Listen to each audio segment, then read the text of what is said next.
Hello and welcome to the Offcut podcast, where Olof and I talk about craft businesses, social media, and making a living from what you create. Today we are talking about our recent YouTube videos, some long-form editing tips, and recent boxes and joints Olof has made. If you're interested in the course and community we offer, follow our Instagram at oddformula. All the relevant links will be in the description below. Okay, thanks and enjoy this episode. 10-15 years ago, we had a space of 5 years where we got snow pretty much every year.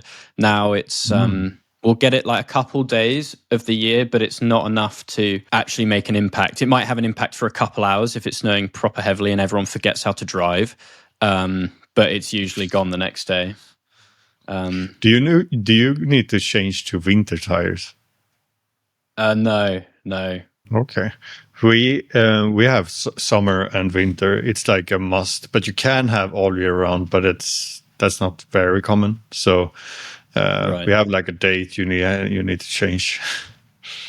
I used to have a really old Ford 4x4, and we put massive snow tires on it, and it was so inefficient, fuel inefficient, but it felt like a monster truck. Cool. I did donuts with that once in the snow, because it was 4-wheel drive, but it also, you could swap it into 2-wheel, and it was rear wheel.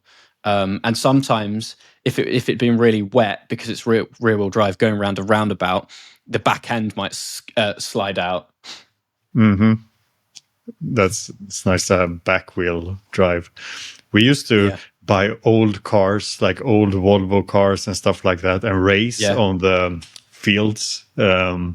My friend was a farmer when we grew up, so we made like a track, and everyone bought cars. That was so fun. That's so cool. Yeah, and like racing on the ice as well when the lake is frozen. Oh, wait, you drive? How many meters? How thick was the ice? It needs to be pretty thick. I'm not sure. It was someone checking. And my woodworking teacher said that when he was young, they used to buy old cars, drive on the ice, and then when the car's destroyed, they just left it on the ice. So when the spring came, they just... And he was like a woke man now, like caring about the environment. But when he grew up, no one cared. You probably couldn't get away with that nowadays. You'd definitely get fined. Yeah, I love winter sports, stuff like that. We used to have a quad bike. I snowboard. I used to ski, and then I snapped my ACL, like one of the ligaments in the back of my knee. So I switched to snowboarding because it just meant like there wasn't like any of that weird movement. So yeah, I've been going ever since I was like born. So are you a skier or a snowboarder? Skier. Yeah, I've tried snowboard, but no, I love the skis. I love that so much, but I don't go that often anymore. But are there places close to you that you can go? Yeah, but they're not great. You have to go a bit more north to get some really good stuff. But I grew up actually just next to abandoned ski slopes. So we used to go with I don't know what to call it, like those plastic little things you sit in. Like sled. Yeah. Oh yeah. That was super fast. You had to wear like ski glasses to see anything because it was that was awesome. Yeah. Have you tried those one you blow up like air? No. They're super fast. There's like I don't know if there's like something with the friction. Yeah, exactly. Wow. Yeah, those are cool. You should try it. I tried when I skied, I used to enjoy going in the on the jumps and all the snow parks, but now that I snowboard, I'm pretty good, but I find doing jumps, it'll be a hit or miss whether I'll land it or not, and it'll fuck my balance up. I've hit a couple trees when you go off piste and you try and do the jumps off piste. I've hit a couple trees misjumping a jump. Yeah, I love off piste, but it's dangerous. You're near death every other second. Yeah. How's the YouTube video going? Good. Did you post it? So, yeah, I got my third one posted. It got to the point I spent so much time on it, and I was just watching it like, I don't know if this is good or not anymore. So I just got my voiceover redone and put it out, and yeah, I'm pretty pleased with it. It's doing okay. But the thing that I'm really pleased with it in terms of like a piece of like content or a piece of art. But I think in terms of the YouTube algorithm, I need to just tighten up the intros, because I kind of just let this one. I don't actually say anything until like 30 seconds. So I looked at the retention graph, and it's really good. If the people get past 30 seconds, it literally has no drop off. But so that's something that I'll be focusing on for the next one. Yeah, but the more people know it, and the more you grow and you get your followers, they will just, I guess, they will just know that there's good ones coming. But yeah, in the beginning, it's probably good to make something that hooks them in. Yeah. But the sort of approach that I'm taking to it is almost like a one for me and then one for the algorithm. So that it was more of like a filmy one, this last one, and it had quite a lot more build process in it. And that one I just sort of I wasn't thinking too much about who's it for.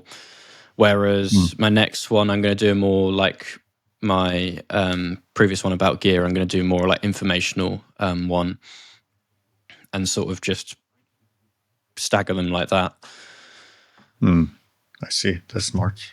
I need to check it out. I haven't seen it yet. Yeah, I'm pretty pleased with pretty pleased with the growth. It's way more than I was expecting. I think in some ways I got quite lucky for my second video to do so well. But yeah, it's probably good to teach because people want to learn and they get value. Oh yeah, that's probably a smart move. So are you trying to focus more on posting more YouTube videos? I've seen you post quite a few recently. Yeah, I had a few, and but now I'm making some boxes that will not be a YouTube video. Maybe I make something of a part of it, but I'm thinking about making a YouTube video about the move to the new workshop as well. And how is that going? There is no more events in that space now, so it's there's just one guy that has like a storage in the corner of the room, so he needs to take his stuff, and there's some it looks like a cafe now because there's just a lot of chairs and tables, so we need to remove those. But it's a bit messy. I can't really start moving. Like I'm worried that they start moving and then there will be a lot of people running there and I can't really work. So I just think I will wait for another 2 weeks or something and then wait for everyone to be completely out. Yeah. Have you been thinking about layout and design, or whether you're going to put up like internal stuff, internal partitions? Yeah, I actually took some time to draw out the whole room with CAD and the new machines and the machines I got, and tried to work on a layout. And I really enjoyed that. So it could be a cool YouTube video. Yeah. You could use your new laser cutter and build a little model. Yeah, that would be something. Yeah, that would be so much work. But yeah. Well, if you've already got the CAD, what were you designing? Which CAD software were you designing it in? Shaper 3D. Oh, okay, yeah.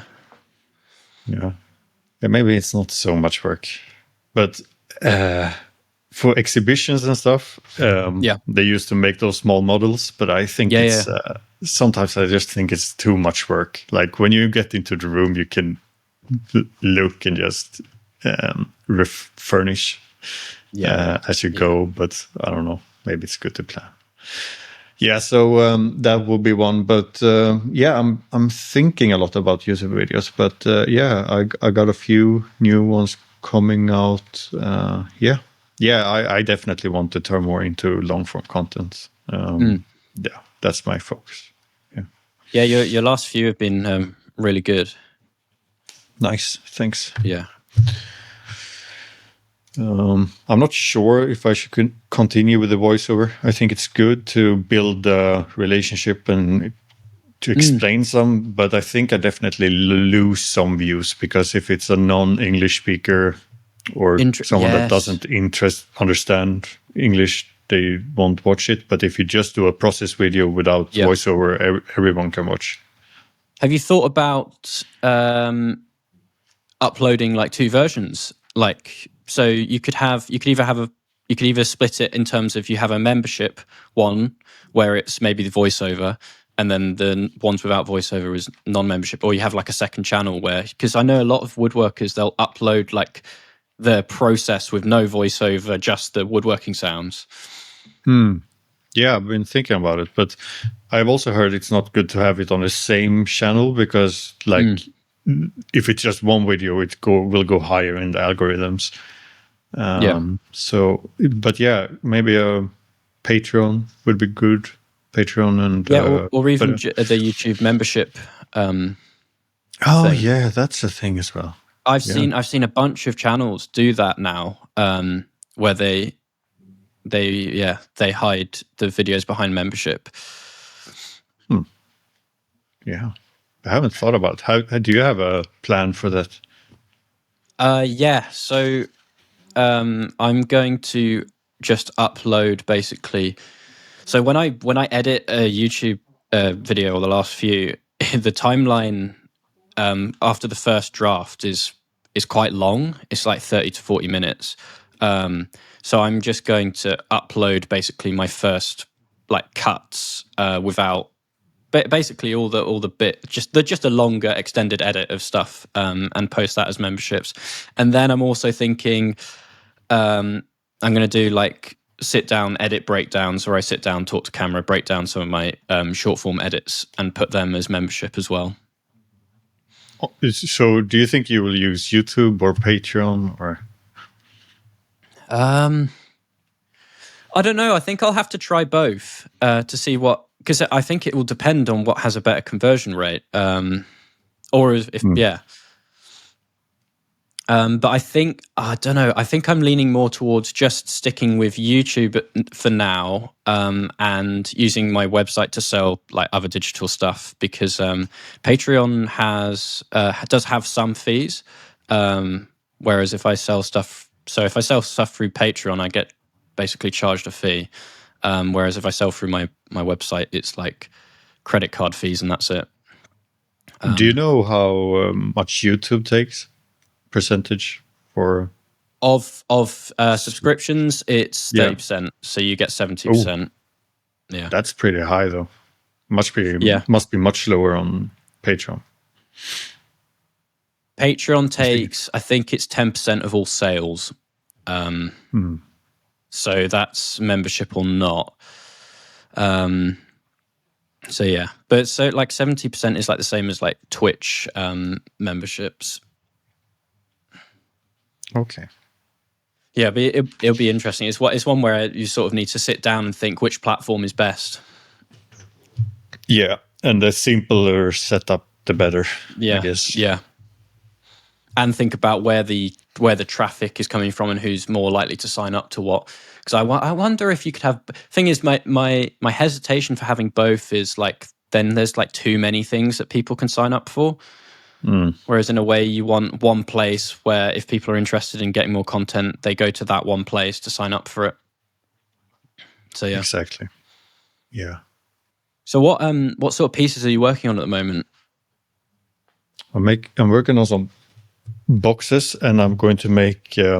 There's some jewelry boxes and watch boxes. So I started making 3, and there will be some wooden latches. That's like the main reason for the boxes. I think I've seen your reel on that. They're really cool. Thanks. Yeah, I really enjoyed doing that. Feels like another level for me to do them better and learn more about them. So it will be that I and love some Offcut. I love mechanisms that are like that you either make that you make yourself and you incorporate into work. It's so cool. It just adds like an extra layer to a piece. Yeah, especially for other woodworkers or makers. I think they can appreciate it more. Maybe someone just like, okay, that's a latch. But if you're a woodworker yourself, you're like, oh, you understand the work behind it. Yeah.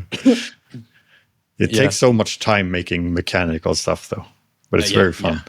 But for my side tables, putting the doors in is such a big part of my time in terms of it's sanding and then putting the doors in terms of percentage of time that it takes up. Yeah,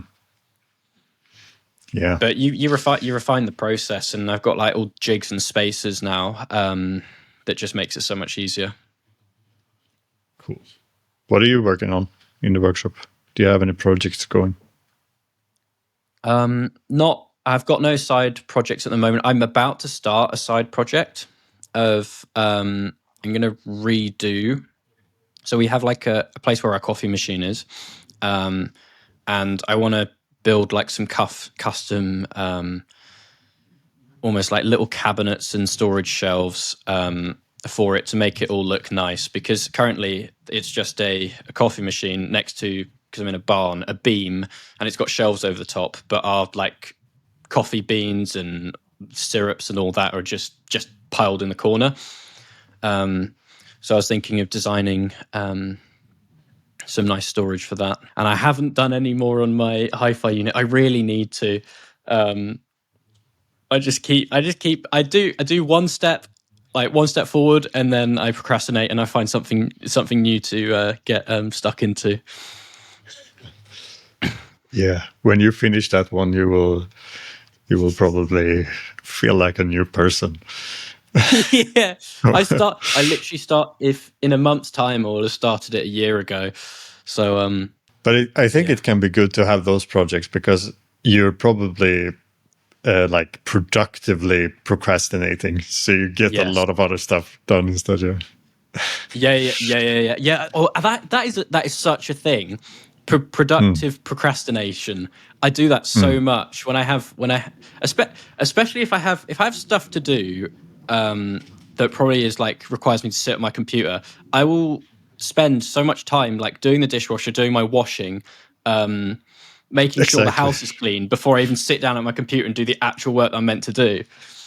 If I have like a long YouTube video edit or something like really that I think is boring, my workshop is super clean. It's yeah.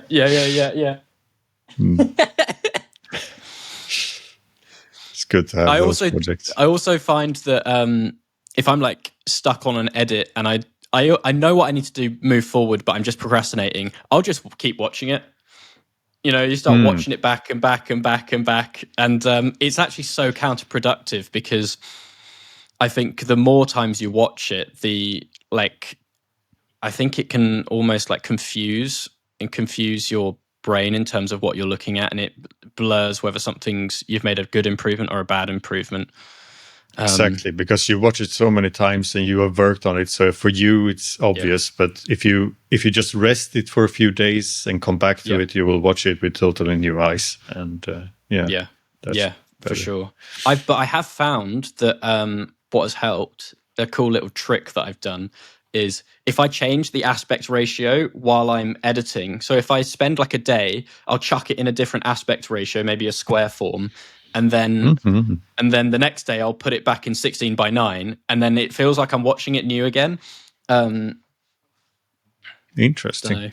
I thought that was because with my last YouTube video, I went back between having a 4:3 aspect ratio to a 16:9, trying to figure out which one I wanted. And by switching them, it felt like probably just because it's novel, but it felt like I was watching it from start again. I also this time was a bit more strategic in terms of the way I made my improvements, once I had the full video effectively drafted, I would render it out so I could watch it back without it lagging, and then I'd get my notebook and then I'd watch it once, write down all the things that I didn't like about it, that I wanted to improve. Then I would go back, tick them all off, then I'd render it out again, and then do the same process. I did that like 3 times, and it kept me quite focused and kept me like pushing forward to trying to get it finished. I think that's smart, because when I edit a video, I kind of think that, okay, now I should go over the sound, and then I see something like that is too dark, and then I go into adjusting that, and I'm getting confused. So if you just sounds smart. Yeah, I also find definitely, if you're like trying to change too many things that are like maybe disconnected, then you can get very lost. But I also find that when I get stuck with an edit, I will then move on to the next, like move on to something that I know that I am not stuck on. So for this last video, I was stuck on like the pacing and chapters of like how I wanted it to go, and how much of each section I wanted to show, but I hadn't recorded my voiceover yet. So I thought, okay, I'll get the voiceover done, and then I can come back to the overall segments and make them fit the voiceover. So yeah, I learned that as well. I haven't done much voiceover, but I've done a few now, and I have learned that I don't make the video finished, because sometimes you just need to say a few extra words on a sequence when sawing something, so you just extend it a few seconds. And it's good to record the voiceover in the middle or somewhere. Yes, I think. Yeah, for sure. Because it then gives you, it's like that thing of, if you have too many options, then it's impossible to make the creative decision. But once you have some forms of constraints that you have to fit to, and especially if you put in the effort to put your voiceover down, then you're just like, okay, well, this is the voiceover now, so now I've got to cut to this. It makes it much easier. Yeah, for sure. Do you think I should make chapters in my YouTube videos, even if it's mostly processed, like cutting up the materials and doing the joinery, or is that more for other types? I think if it's getting like over 10 minutes, then probably. Okay. Because I've said this quite a lot before. I like chapters, but I think for a shorter video, probably not necessary, because it's quite concise and it's going to keep someone engaged. And if you add chapters in a shorter video, then they might all be quite bunched up. But I think they add a lot of value for longer videos. So I shouldn't do it for my reels then. In the description, chapter 1, hook. that would be That's not necessary. No, that would be quite funny though. Imagine if they added chapters for reels. Maybe that's good for SEO. Yeah. That would be good for teaching people in the community though. If you took a reel and you added chapters to it, it'd be like, okay, this is roughly where your hook is, this is where the process is, and then this is where your finish is. Yeah, that's true. By the way, I had an interesting meeting with an architect yesterday. So I got an email a few weeks ago, and from first it looked pretty scammy. You can get those vibes, but I did some research, and it all seemed to be legit. We scheduled a meeting like a few weeks later, so that was yesterday, and I was joining the call, and it was in a big room with a big meeting table, and I was probably on some screen because they were looking up at me. Yeah. And in the beginning, it was just what's it called? Some kind of assistant that took the call with me, and the architect is coming soon, and he seems to be decent, well known. He's done work like all over the world, and we waited for him, and then he came in, and there was other people in the room, and and he started presenting this job, and he had like I think he inherited an old farm in Lebanon. It was like 500 years old and had some cool history, and they didn't want any electrical stuff. It barely had like electric, but they needed some boxes to hide the few electric things you needed, like an emergency iPhone, like an old Nokia, and a charger. And like he said that the women that has visited the place needed a hair dryer. What's it called? Fan.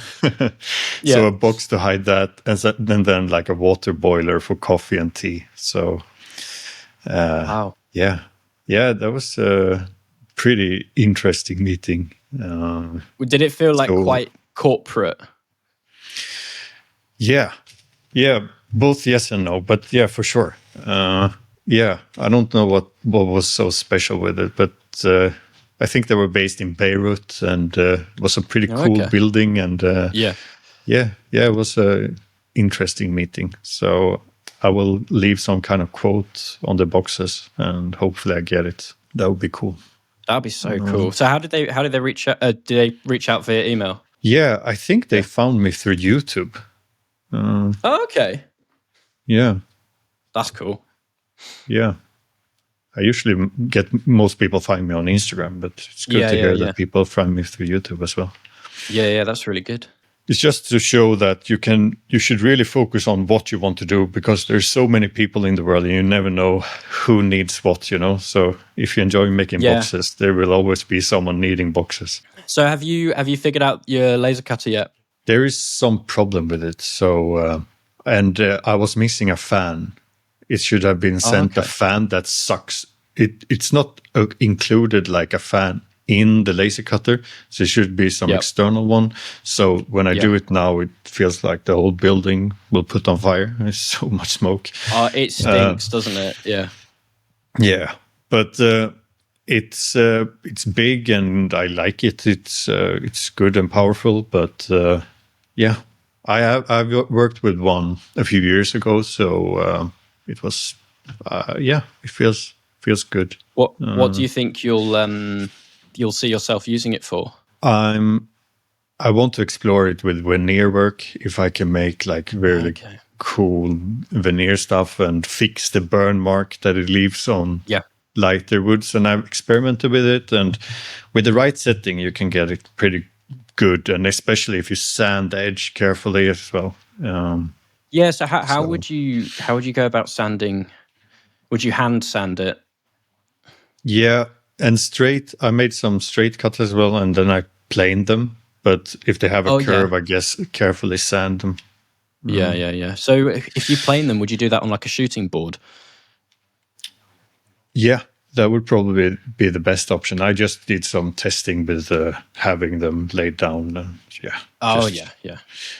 Worked pretty good. Yeah, I saw someone that made a mitre shooting board, which looked really cool. That he uses to make to clean up all his box mitres, which I thought that is actually a really cool jig to have. I remember using shooting boards when I started woodworking a lot. It was very good to learn, but I remember not being able to saw straight, so I needed a shooting board to make the cut straight. And now I don't need that as much, but sometimes it's still good to be able to get that extra, like planed end grain or something. Yeah, for sure. Oh, what tool do you use to make your dovetail joints? Because it looks like a router that... Is it one of those routers that follows a pattern? Yeah, Panto router. Yeah. It's my number one favorite machine. I love it so much. It's so good for joinery. I bet. Let me get my latest box. It's so tight. It's when you've learned it, it's super easy, and the joints are always like, this one is not glued together, but it's like, it's just so tight. Wow. So yeah, I definitely recommend getting that machine. So is it something that has a bit of a learning curve and requires a bit of setup? I mean, it took me a little bit to learn it, but it's pretty easy. It's not much, but yeah, it's cool, and they look quite handmade. Now I decided to make those a little bit bigger because I'm going to saw a lid here. Right. So these will be smaller, but you can change steels and stuff. And, it's so cool. Can you do those? It might not be possible. I was thinking, the dovetails where I don't know what they're called, but they don't go all the way through, and people use them to do like draw faces. Half blind, I think they're called. Yeah, you can. Oh wow! I think.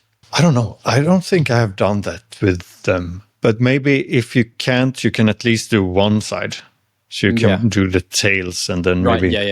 Yeah. I really like... Whenever I see like a side table or a set of drawers that have those half-blind dovetails on, I really like them. It's a joint that I want to try myself and learn properly. I've done a few times by hand, and they take more time than regular dovetails, but they're actually easier to get tight because there's only one side that is hidden or like shown. There's only, this side is hidden. So here it doesn't need to be tight at all. It's only one side. So right, But the tricky part is to remove the material in here. Yeah. So what you can do is to use, it's hard to explain this, but I used a band saw blade and made a little edge to it, and then knock a hammer in to be able to get into the corner because it's so hard. So, okay, I'm going to try to explain. You can... Because you can't saw in here because... Yes, You can saw with a Japanese or hand saw 45 degrees, and then the last bit, you put something thin and just hammer in. So instead of sawing the last bit, you kind of cut in the saw groove with a saw blade and just hammer in there. I think I'll need a diagram to understand that one. Yeah. I'm sure people that have made them will completely get it. Yeah, exactly. Do you have any other things you want to try out? I want to do that. It's like a wedged tenon, but it expands and like clicks into place. I want to do one of them.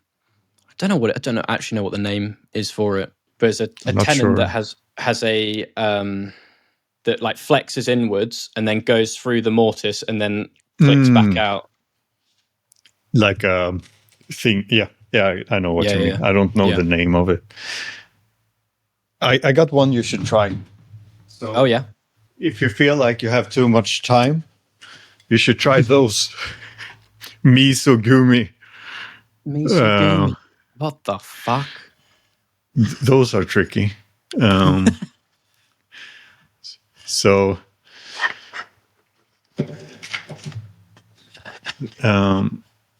you need to put them in like 45, like this. Yeah. Oh my God. Yeah, those takes time to make, and I don't know of any machine that can make them. So you need to make them fully by hand. How many hours did it take you to do that? Many hours. Like just drawing out how to know how to, because you can't, it's so hard to measure. So you kind of need to draw out lines on both pieces. Usually you just make lines on one and then you saw that one and mark out. Yeah. You can't really do that. So you need to draw out everything and I don't know how much, but like many hours just drawing. And then the tricky part is to come in. Now, this is not super tiny, but it's pretty hard to remove material in here as well. So yeah. I think I've seen your reel of putting that one together. That one did really well, obviously, because it looks like a crazy joint. Yeah, I've shown it a few times. All right. Is that it for today? Yeah, I'll leave it there today. Thanks for watching. See you next time. Bye.